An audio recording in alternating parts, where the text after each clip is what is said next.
Sœurs et frères, il y a tellement de confusion entre le calendrier chrétien et ce que le profane a voulu en faire.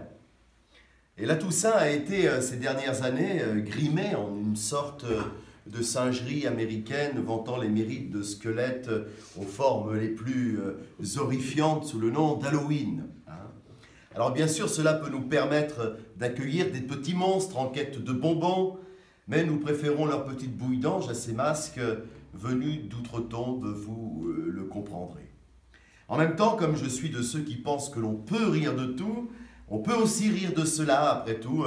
Moi, je pense que s'il n'y avait pas, ou s'il n'y avait que ça, en tout cas, pour définir bien, le mal, la sainteté serait déjà acquise. Mais passons, laissons Halloween de côté.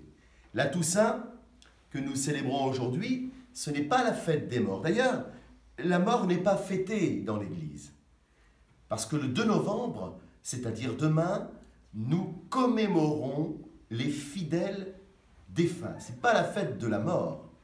C'est-à-dire que nous nous souviendrons de celles et de ceux qui nous ont devancés dans cette grande et belle aventure que Dieu offre à l'humanité tout entière, dans sa gloire. Le 1er novembre, nous fêtons la sainteté. Dieu seul est saint. Le Premier et le Nouveau Testament viennent nous le dire et nous le redire. Dieu seul est saint. Mais il nous est dit aussi que Dieu créa l'homme à son image. Or, cette image de Dieu est précisément parfaite et nous la reconnaissons dans cet homme, Jésus, qui, dans l'apparence humaine qui fut la sienne, est venu nous montrer l'exemple de la toute sainteté à travers la vie et les traits d'un homme. Une vie des plus simples possibles. Jésus non seulement nous en donne l'exemple, mais il nous offre aussi les ingrédients avec les béatitudes, véritable panoplie du saint, qui sur cette terre est à des années-lumière de l'image que nous pourrions nous faire d'une gloire. Et pourtant l'apôtre Paul, lorsqu'il s'adresse aux foules venant entendre sa prédication, s'adresse toujours à un peuple de saints. Vous, les saints, dit-il. Et il nous l'explique lorsqu'il nous dit que nous sommes le corps du Christ recevant la grâce de l'Esprit pour le bien-être de l'ensemble du corps. Donc ainsi, cette fête de tous les saints, elle devient en quelque sorte la fête de ce que l'humanité peut posséder de sainteté, c'est-à-dire de divinité, c'est-à-dire ce que l'humain fait de sa divinité, ce que le chrétien, encore une fois, fait de son baptême. Dieu seul est saint. Mais quelle image de Dieu nous faisons-nous, sœurs et frères? Nous le représentons souvent comme un vieil homme, tel un vieux druide qui serait assis sur le plus haut des nuages, c'est-à-dire très loin de nous. Et pourtant, Dieu est bel et bien l'affirmation du « je suis ».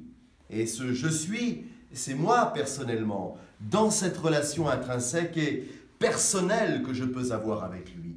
Soit que Dieu prend sa source de vie dès ma naissance à travers les traits purs de ce bébé que je fus, de cet enfant qui grandit que je fus aussi, de cet homme ou de cette femme que je suis devenu aujourd'hui. Dieu se précise en moi petit à petit, comme ce fut le cas d'ailleurs pour Jésus. Je suis éduqué par mes parents, mais très vite je deviens une personne à part entière. Et c'est à travers cette personne unique que je suis, que je deviens ce que réalise en moi ce Dieu unique.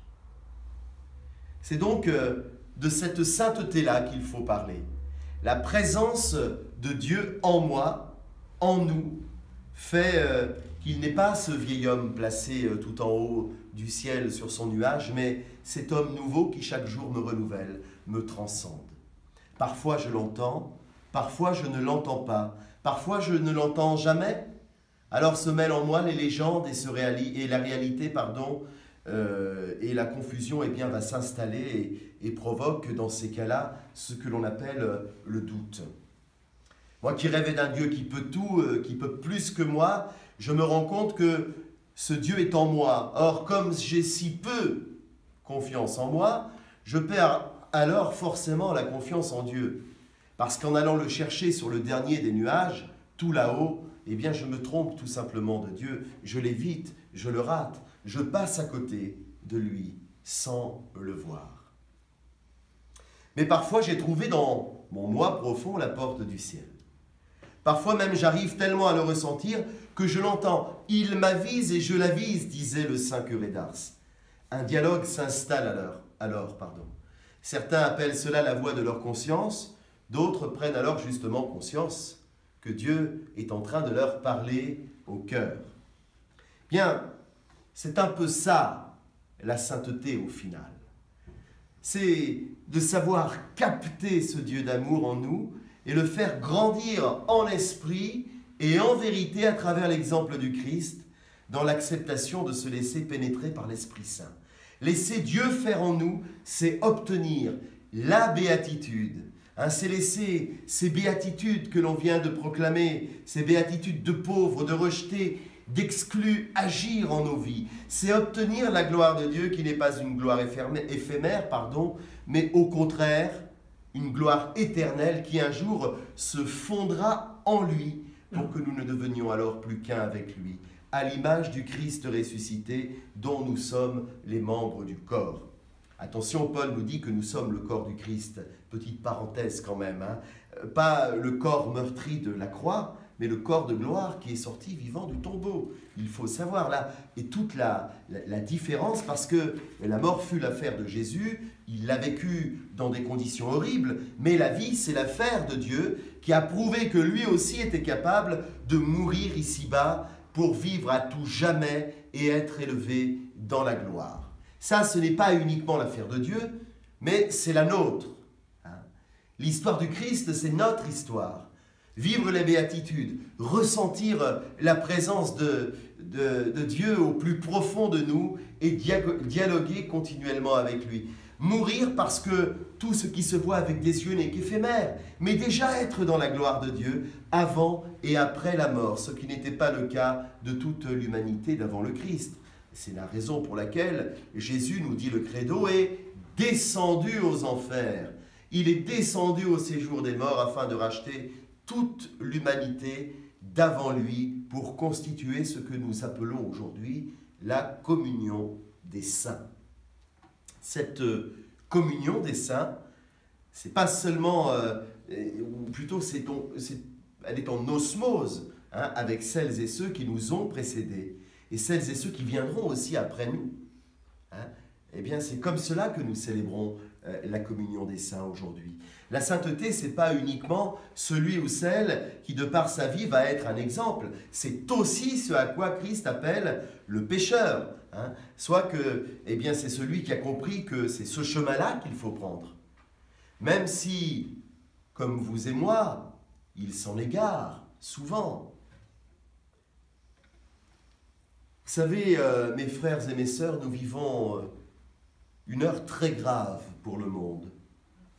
Une heure très très grave. Un fasciste a été élu démocratiquement président du Brésil alors qu'il ne cachait pas son jeu, alors qu'il ne mâchait pas ses mots de violence et de haine. Et cette élection est le contraire de la sainteté et c'est pourtant l'Église évangélique qui l'a entre autres rendue possible. Soit que c'est la radicalisation du christianisme qui devient alors l'antithèse de la sainteté, comme toutes les radicalisations, et qui sous le prétexte de la morale arrive à placer à la tête d'un pays le mal, le fameux démon que ces gens-là ne cessent de promouvoir en oubliant parfois de placer Dieu au centre de leur vie. Jésus, sœurs et frères, il faut bien que vous le sachiez, Jésus est le contraire d'une quelconque radicalisation. Jésus est le contraire de cet affreux président brésilien.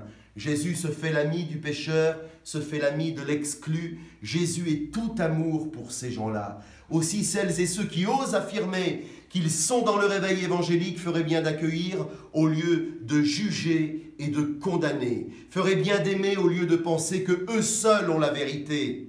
Ferait bien d'être dans l'affectif, car c'est justement dans l'affectif que le Seigneur est lorsqu'il ne cesse de nous aimer bien souvent dans ce que nous sommes et pas seulement dans ce que nous pourrions devenir. Attention, sœurs et frères, cela ne nous empêche pas de changer d'évoluer, d'éviter de se tromper toujours de chemin. Mais cette Église évangélique qui se dit avoir toute la vérité, rien que la vérité, c'est l'Église qui vient imposer à un peuple et au monde un régime dictatorial qui va trier en masse les personnes pour accomplir déjà un pseudo-royaume sur terre. La vérité n'est pourtant en Église que ce cœur à cœur que nous avons toutes et tous avec le Seigneur. Nous possédons toutes et tous une vérité qui devient alors l'Église.